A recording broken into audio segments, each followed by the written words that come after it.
जय राधे कृष्णा।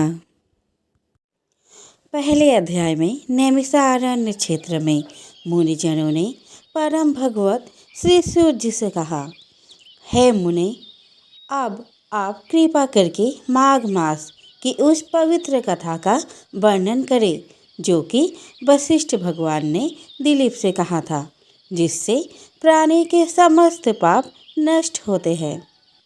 हे देव, कृपा करके आप माघ मास के संपूर्ण इतिहास का भी वर्णन करें। सूर्य जी बोले, हे मुनिजनों, तुम धन्य हो। भगवान श्री कृष्ण की भक्ति में लगा तुम्हारा मन देखकर मैं बड़ा प्रसन्न हूँ। मैं समस्त पापों को नष्ट करने वाला परम पुनीत माघ मास का महात्म्य तुमको सुनाता हूँ। ध्यान से सुनो। एक दिन पार्वती जी ने भगवान शंकर जी से पूछा, हे महादेव जी, आप समस्त धर्मों के ज्ञाता हो, आप कृपा करके मुझे माघ मास का महात्म्य, व्रत, विधि, पूजन और इतिहास बताइए। पार्वती के इन वचनों को भगवान महादेव सुनकर अति प्रसन्न होकर बोले, हे प्रिय, तुम इस मनोहर वृतांत को सुनो। एक समय महाराज दिलीप ने एक महान यज्ञ किया। ऋषिजनों ने प्रसन्न होकर राजा को आशीर्वाद दिया। नगरवासियों ने श्रद्धा से राजा का पूजन किया। तब वह प्रसन्नचित्त राजा अपने सेना सहित वन में मृग का शिकार खेलने गए। समस्त अस्त्र शस्त्र से युक्त दिलीप कवच आदि धारण किए, हाथ में धनुष बांध लिए वन में शिकार खोजने गए। उनके पैदल सिपाही भी मनोहर जंगल में विचरने लगे। शिकारियों का दल वन में देखकर सभी जीव शांत होकर अपनी गुफाओं में चले गए। हलचल सुनकर मृग भागने लगे। राजा ने उनको अपने बाणों का निशाना बनाया। पक्षी इस वृक्ष से उस वृक्ष पर उड़ने लगे और अपने को छिपाने के लिए स्थान खोजने लगे।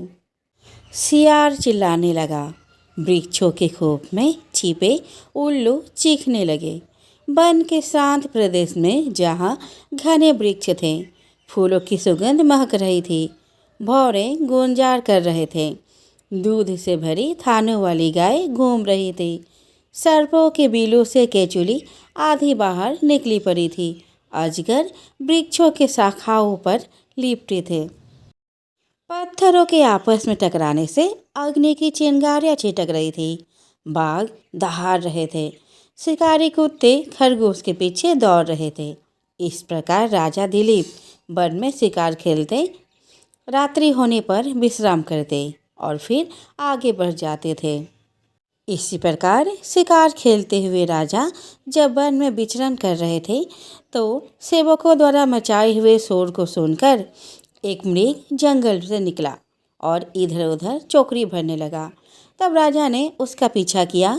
लंबी लंबी छलांग लगाता हुआ मृग टेढ़े मेढ़े रास्तों से कांटेदार झाड़ियों और वृक्षों के मध्य होकर कई झरने पार करता भयानक जंगल में घुस गया। मृग का पीछा करते हुए राजा दिलीप उस स्थान पर आ पहुँचे। जब वह मृग दिखलाई नहीं दिया तो राजा घबरा गए, क्योंकि वे बहुत थक चुके थे और प्यास के मारे व्याकुल थे। राजा और उनके साथी थक गए थे। उनके घोड़े पसीने में तर थे। दोपहर का समय हो चुका था और सभी प्यास से व्याकुल हो रहे थे। पानी की खोज करने पर राजा दूर समुद्र जैसा एक विशाल सरोवर देखा, जिसके किनारे घने वृक्ष थे। जल स्वच्छ था। बड़े बड़े कमल खिले थे, जिन पर भौरे गूंज रहे थे। सरोवर के जल में छोटी छोटी मछलियाँ लहरों के साथ तैर रही थी। उस सरोवर के किनारों पर अनेक पशु पक्षी घूम रहे थे। इस सुंदर सरोवर को देख राजा और उसके साथियों की थकावट दूर हो गई। राजा और सैनिकों ने सरोवर के जल को पिया और वहीं रात्रि व्यतीत करने के विचार से डेरा डाल दिए। राजा और सैनिकों ने संध्या को भोजन आदि से निवृत्त होकर अपना अपना शस्त्र संभाल लिए।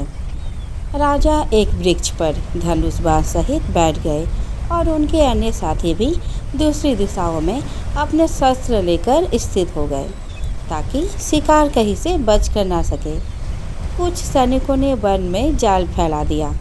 आधी रात होने पर जंगली सुकरों का एक झुंड सरोवर के किनारे आया। उन सुकरों ने तट के किनारे उत्पन्न कमरकंद खाए और पेट भर जाने पर वह झुंड वापस लौटने लगा तो राजा के सैनिकों द्वारा लगाए जाल में फंस गया। राजा ने अपने साथियों के सहायता से अनेक सुकर मार डाले।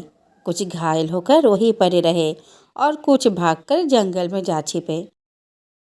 इतने सारे सुकरों को मरा देख राजा और उनके साथी प्रसन्न होकर शोर करने लगे। सबको साथ लेकर राजा सरोवर के किनारे से चल दिए। उन्होंने अपने राज्य लौटने का निश्चय किया।